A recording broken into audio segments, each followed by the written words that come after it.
बिस्मिल्लाहिर्रहमानिर्रहीम। अस्सलामु अलैकुम। आज का हमारा टॉपिक है जी Avogadro's number.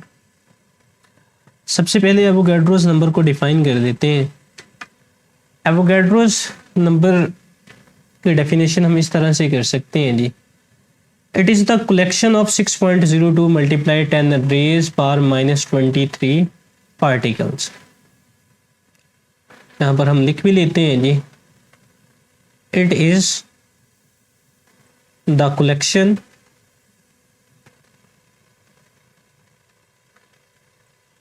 collection of 6.02 multiply 10 raised power 23 particles।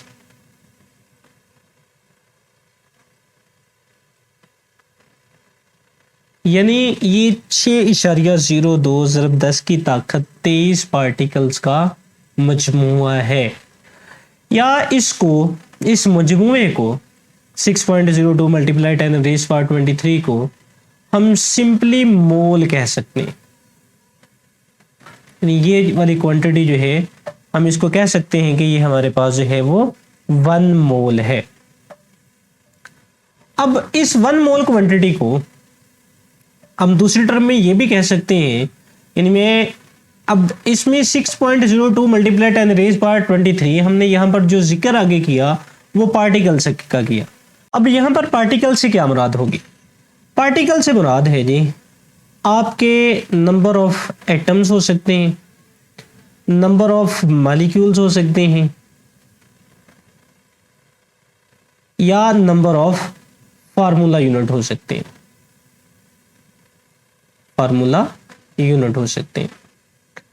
यानी अगर मैं ये कहूं कि हमारे पास है जी 6.02 मल्टीप्लाई 10 रेज़ पावर 23 पार्टिकल्स, या इसको मैं इस तरह से कह लूं जी 6.02 मल्टीप्लाई 10 रेज़ पावर 23 एटम्स, तो it's mean 1 mole of atom. यानी मैं यहाँ पर with respect to this example भी लिख लेते हैं जी। अगर हम यहाँ पर ये कह दें कि 6.02 multiply 10 raise power 23 number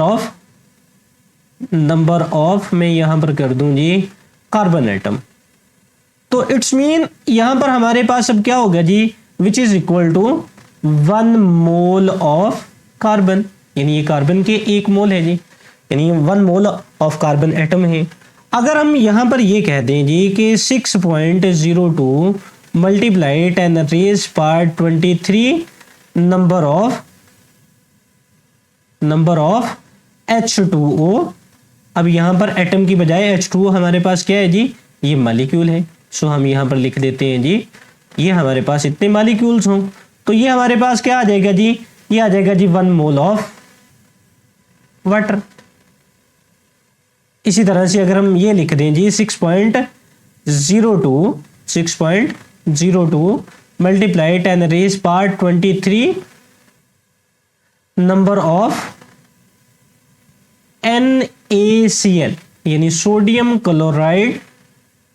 so इससे हमारे पास क्या हो गया, ये अब ये हमारे पास क्या है जी, सोडियम क्लोराइड के ये हमारे पास है जी फार्मूला यूनिट, जो कि हम पहले बात कर चुके हैं कि आयनिक कंपाउंड के फार्मूला को हम फार्मूला यूनिट के नाम से जो है वो जानते हैं। सो ये वाला भी हमारे पास क्या होगा जी, ये भी 1 मोल होगा जी ऑफ सोडियम क्लोराइड का। सो इट्स मीन हमारे पास अगर कलेक्शन एटम्स के लिहाज से है तब भी वो 1 मोल के बराबर है, अगर वो कलेक्शन हमारे पास विद रिस्पेक्ट टू मॉलिक्यूल है तब भी वो 1 मोल है, और अगर वो collection with respect to formula unit है तब भी वो चीज हमारे पास 1 मोल ही कहलाएगी।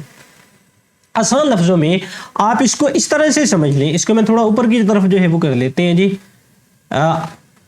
जस्ट समझने के लिए।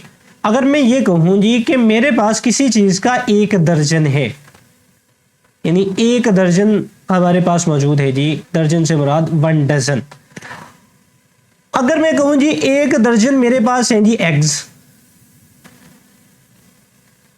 1 दर्जन मेरे पास है जी एग्स, तो क्वांटिटी कितनी होगी जी, क्वांटिटी ये होगी जी 12, यानी 12 अंडे होंगे जी, इससे मुराद है। और अगर मैं आपसे ये कहूं जी कि मेरे पास है जी 1 दर्जन, अगर मैं कह दूं जी अब मेरे पास है जी बनाना,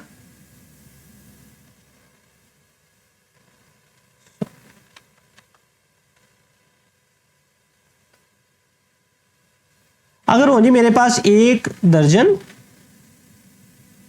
बनाना, तो अब यहां पर क्या मुराद होगी जी, अगेन यहां से इसकी क्वांटिटी होगी जी 12। अब ये देख लें जी, एग्स कुछ और टाइप के होते हैं, बनाना कुछ और टाइप के हैं। आप कोई और टर्म ले लें, लाइक मैं कह देता हूं जी कि मेरे पास 1 दर्जन जो है वो वाटरमेलन है यानी तरबूज है। सो इसके मुराद भी आपके पास 1 दर्जन होगी। क्वांटिटी ये आपके पास कितनी होगी जी, अगेन आपके पास 12 होगी। सो इट्स मीन ये आपके पास वो नंबर ऑफ एटम्स हैं जो 1 मोल के अंदर पाए जाते हैं। इसी तरह जिस तरह से हमने ये कह दिया, ये हमारे पास 12 क्वांटिटी क्या है जी, जो 1 डजन के अंदर पाई जाती है।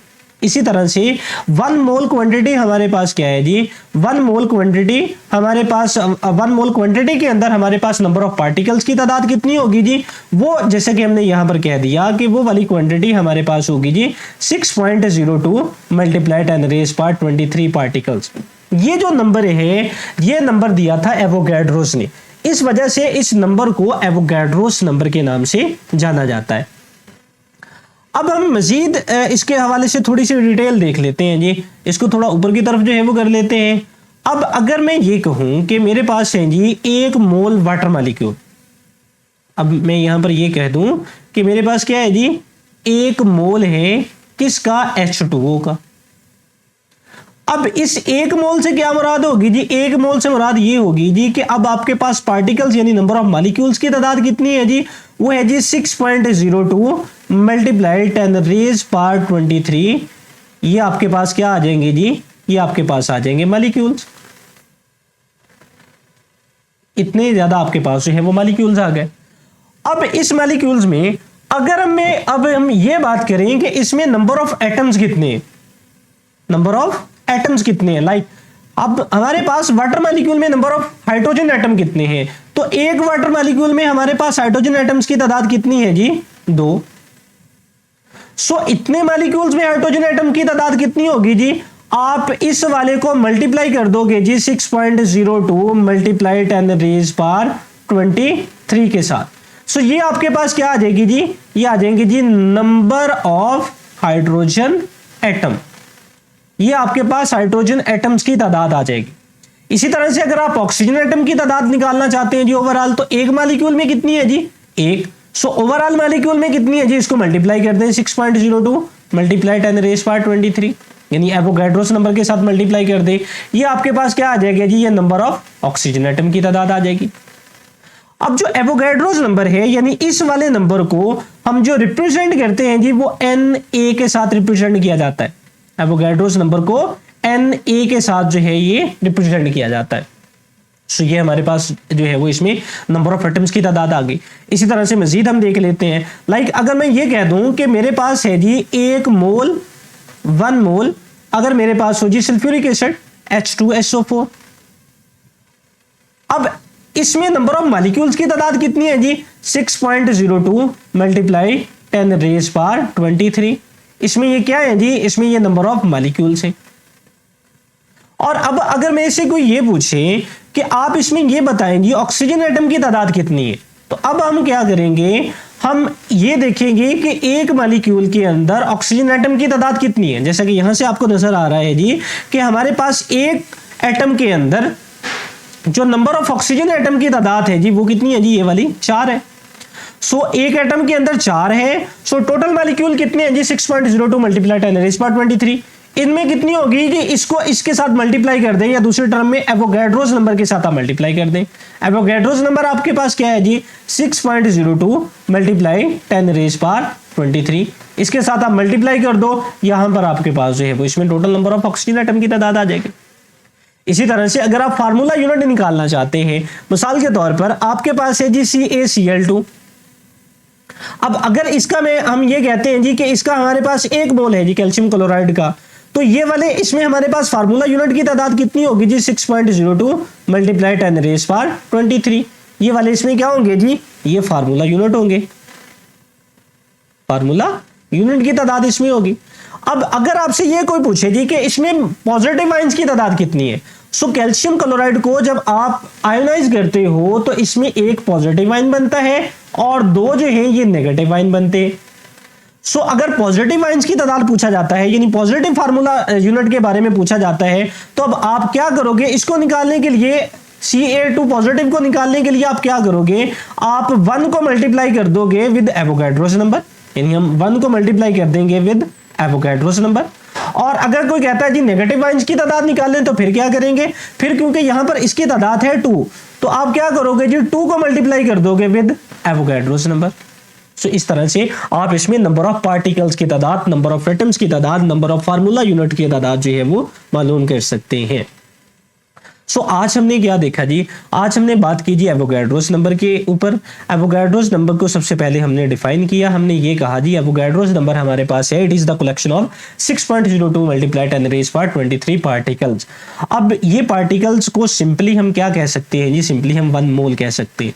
पार्टिकल से मुराद क्या हो सकती है, पार्टिकल से मुराद नंबर ऑफ एटम भी हो सकते हैं, नंबर ऑफ मॉलिक्यूल्स भी हो सकते हैं, नंबर ऑफ फार्मूला यूनिट भी हो सकते हैं। इस हवाले से हमने 3 एग्जाम्पल यहाँ पर कोट की, जिनमें हमने ये कहा जी कि अगर 6.02 नंबर ऑफ कार्बन एटम है, ये भी हमारे पास 1 मोल है, मॉलिक्यूल्स है, ये भी हमारे पास 1 मोल है, इतने हमारे पास जो है वो सोडियम क्लोराइड के फार्मूला यूनिट है, ये भी हमारे पास 1 मोल है।